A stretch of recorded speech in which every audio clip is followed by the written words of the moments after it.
दोस्तों नमस्कार दोस्तों। पावर स्टार पवन सिंह की जबरदस्त मूवी, जिस मूवी का नाम है रुद्रा, उस मूवी की शूटिंग अभी हो रही है फिलहाल में। और ये जो आप भीड़ देख रहे हो, इतने पब्लिक को आप देख रहे हो, ये सिर्फ और सिर्फ फिल्म की शूटिंग देखने के लिए यहाँ पे इतनी भीड़ इकट्ठी हुई है। दोस्तों अभी फिल्म सिनेमा घरों में रिलीज नहीं हुई, लेकिन फिल्म की शूटिंग देखने के लिए इतनी पब्लिक इकट्ठा है।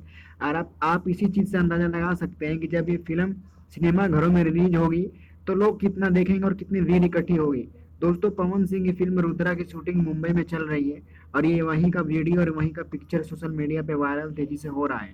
दोस्तों पवन सिंह की 5 फिल्में बैक टू बैक आने वाली है। सारेगामा हम चैनल से बात हुई है, और वहीं से ये 5 फिल्म आने वाली है, और 2-3 गाने भी रिलीज किए जाएंगे पवन सिंह की, जो कि बहुत ही बेहतरीन बेहतरीन फिल्में और बेहतरीन बेहतरीन गाने हैं।